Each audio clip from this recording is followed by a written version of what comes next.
Hey guys, today I'm taking you for an all-you-can-eat banana leaf feast that will blow your mind. And it happens just once a year. If you don't reserve it in advance, you just won't get in. So if you're ready, follow me into a kitchen in Karama in Dubai that is about to take on one of the biggest cooking challenges in the South Indian calendar. I'm at Lallummas and they've got one night to cook a 30-dish Onam feast from Kerala from scratch for over 2,500 people. All vegetarian, all served on banana leaves. This is where the marathon happens, but with the vegetables and spice. There's nothing that's canned, no shortcuts. It's just a handful of cooks, muscle memory, and a ticking clock. But just a heads up, this video was actually shot 12 months before when I'm uploading it, so my look at the time was very different. It's still me, and I hope you'll enjoy watching the video.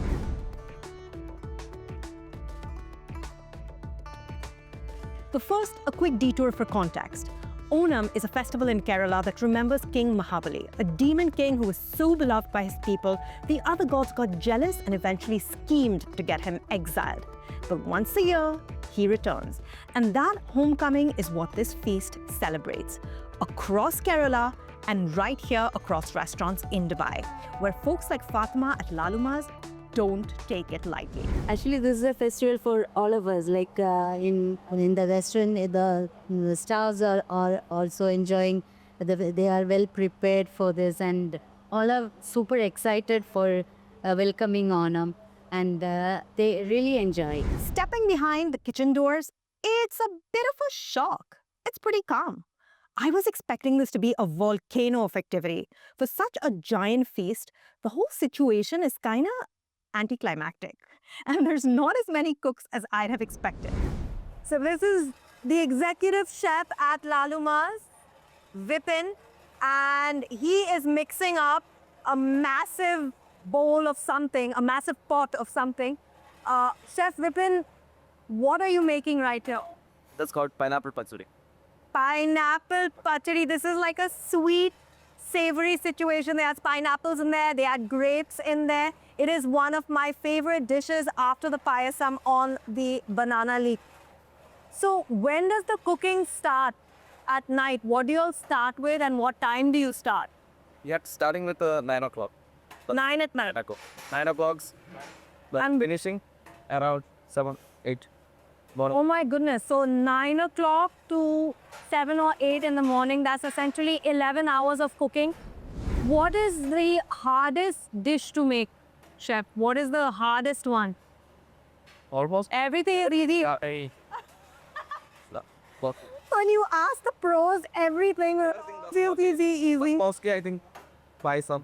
That's how payasam and the Lallummas especially banana thingy.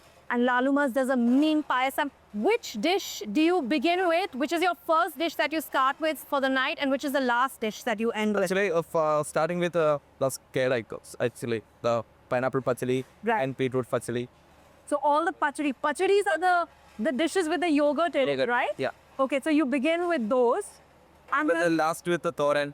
with the thoran. Okay, so those are the coconut dishes. Yes, that's my dish. Okay, so the first few dishes are the yogurt-based ones, but they don't have coconut in them. The last dishes they end with are the tricky ones because they contain coconut in them and you can't eat them lying around for a long time. And that would be your avial and your thoran. I'm going to be speaking Malayali by the end of Malayalam. I'm going to be speaking Malayalam by the end of the 11 hours, I think. At least Malayalam food, and that's all that matters anyway. Lallummas recipes are a combination of what's in Fatima, the owner's playbook, and what seasoned older cooks in Kerala traditionally do. But the key is in their house blend of spices. That's what makes the meal taste like home. A lot of funny moments that happen because mainly we have a big vessel. We are preparing the entire dishes in a big vessel.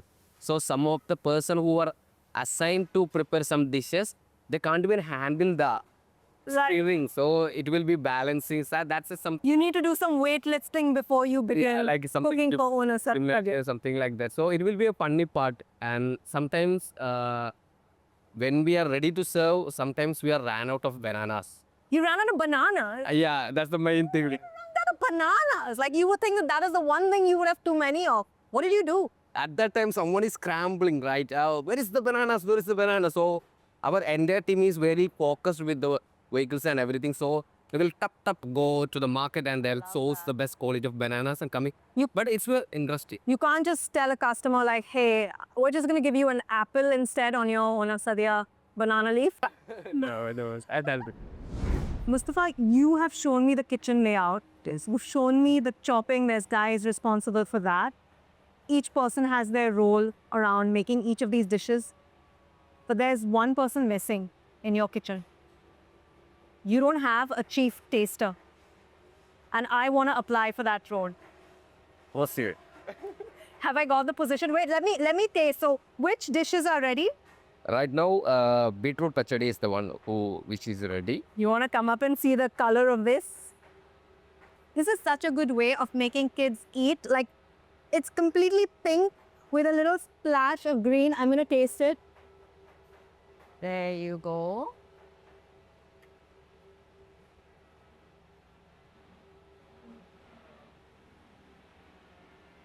Wow. That is so... That is special. So there's beetroot in there, there's yogurt in there, there's curry leaves in there, there's whole chilies in there. Coconut us. And coconut.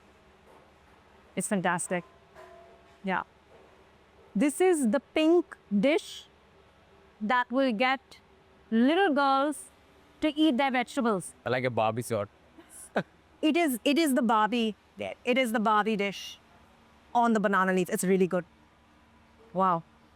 And the main part which I like in Onam Sadhya is like in a green banana leaf, and the colors make it like a rainbow feeling. Yes, it does feel like a rainbow. The color of this dish makes more... It's a little flat, more right? cheap. And you know what I like is each of these little things you put on the banana leaf are so concentrated in flavor. They're actually not like regular vegetables. It's more like little chutneys almost, because the flavor concentration is so high. That flavor is explosive. At this point, I went home to sleep. But just so we're clear, what looks like a ridiculously chilled out kitchen still has to feed 2,500 people tomorrow morning. What are we looking in terms of numbers? How many people are you guys going to serve on the big day of Onam and then across the season? Well, for tomorrow, for the Onam day, we are preparing like 2,500 sadhyas. And that's what we are expecting. And we have 3 places to serve. And this year we have taken another place because we couldn't accommodate in 2 branches. So we are taking another place and accommodating like around 800 people there. You had to spill over. That's going to be huge this time on the Onam day.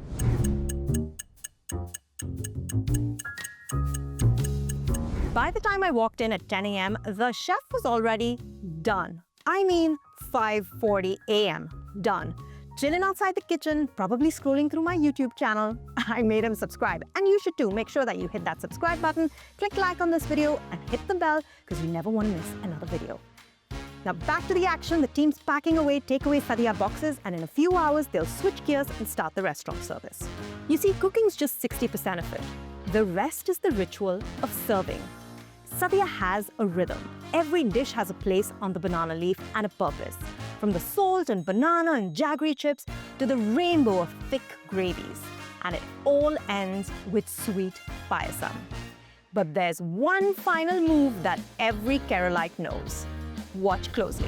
All right, you ready? Yes. You have a completely free space, right? Yeah. So this is the Paripu payasam. I'm going to do it with that. This is the lentil and jaggery dessert. It almost has like a molasses flavor, which is why I love it. So, boom, pour that down. And then, this is so sensory, it's perfect. It's like what every toddler wants to do, essentially. So you crush all your papadums in there. This little banana gets smashed in there. So what we are doing is we are creating a fruity, slightly salty, crunchy swamp. But it's so good. Look at that. That's rice paste, and this is lentil paste. I like to drink the rice one. I like to do this with because it has that molasses. That is so good. So we know what kids feel like, why you like you smashing the banana. Not just kids and Arva. This is how you're supposed to eat it. The first few times I did sadhya, I never knew that this was the technique. I just kind of ate the banana leaf on its own. I finished the papadam like in the first 30 seconds. And then people were like, you want to eat like a person from Kerala, you would mix these three. And that's how you would do it. I didn't know that. Yeah. So there you go. Everything's got to be eaten with your hands, even the runny stuff. You mix, eat, repeat until you're hallucinating with food coma. And maybe like I did, you walk away feeling not just full, but connected to a tradition that's bigger than you, but full of everyday hands. Lallummas pulled it off, as they always do every single year. Over 30 items, one night, a sadhya done the authentic way. Mark this on your calendar, Google when Onam is this year, reserve in advance, and when you go, ditch the silver because the only way to enjoy this meal is forks down, sleeves up.